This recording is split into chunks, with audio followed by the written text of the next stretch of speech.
The ramifications of polarization. How our black and white thinking is tearing us all apart. India, a land defined and known for its strength of diversity, once thrived on its ability to embrace myriad perspectives.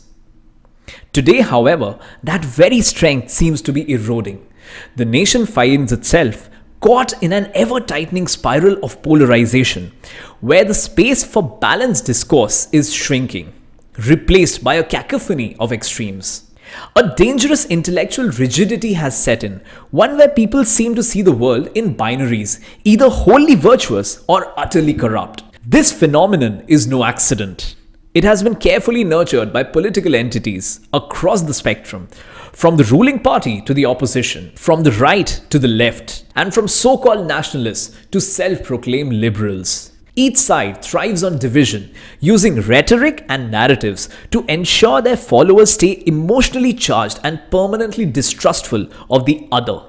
The undeniable fact remains that governments and political parties are not celestial beings, nor malevolent demons. They are and have always been made up of people, fallible, ambitious, and complex. No party can thus be considered to be entirely good, nor can any be entirely bad, unless the people themselves allow their intellect to stagnate. A nation obsessing over labels.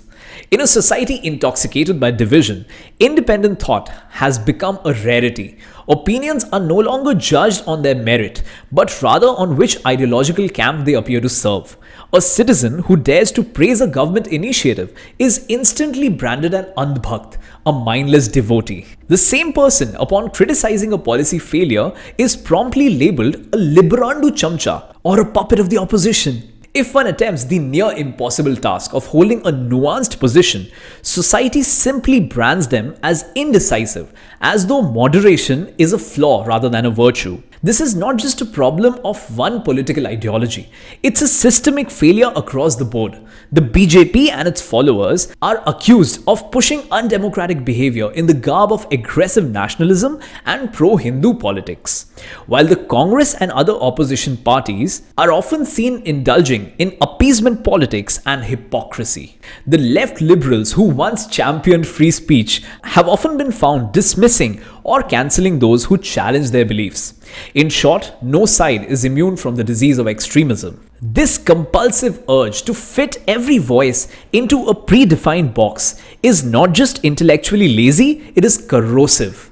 It kills discussion before it can begin. It turns political engagement into a tribal war rather than a forum for progress. Worst of all, it blinds people to the fundamental reality that all sides are imperfect and that acknowledging both strengths and weaknesses is the hallmark of a truly democratic society. The media's role when truth becomes a casualty. Mainstream news, intended to be the fourth pillar of democracy through its efforts to deliver accountability, has succumbed to the seduction of sensationalism. Gone are the days when journalism sought to challenge power. Today, it seeks to serve it, depending on which master pays the highest price. In an era where TRP ratings dictate content, reasoned discussions have been replaced by theatrical shouting matches, and facts have been sacrificed at the altar of political convenience. Social media, the great democratizer of information, has ironically become one of the worst offenders. Its algorithms, engineered for engagement, not enlightenment, ensure that people see only what they believe. The result is an echo chamber of self-righteous certainty where every person is convinced of their moral superiority and every opposing voice is an enemy rather than a fellow thinker. The art of debate has withered, replaced by an obsession with being right at all costs. The debate clips are then widely shared across social media in order to assert one's dominance and reaffirm one's so-called ideological superiority. With media professionals and debate moderators turning cheerleaders for the ruling party more often than not, there isn't any knowledge addition that takes place or any value that gets created or added to the lives of the viewers, who end up even more bigoted. The consequences of a divided society. This relentless polarization is not just an intellectual failure, it is a societal threat. The consequences of this black and white thinking are severe. Number 1, the death of trust. When the public can no longer differentiate between truth and propaganda, Faith in institutions crumbles. Democracy, which depends on informed debate, is left hollow. Number 2, the rise of conflict. A society that sees itself in perpetual opposition is one constantly at war with itself. Polarization lays the groundwork for unrest, both online and on the streets. Number 3, intellectual stagnation. Growth, whether personal or national, thrives on critique and discussion.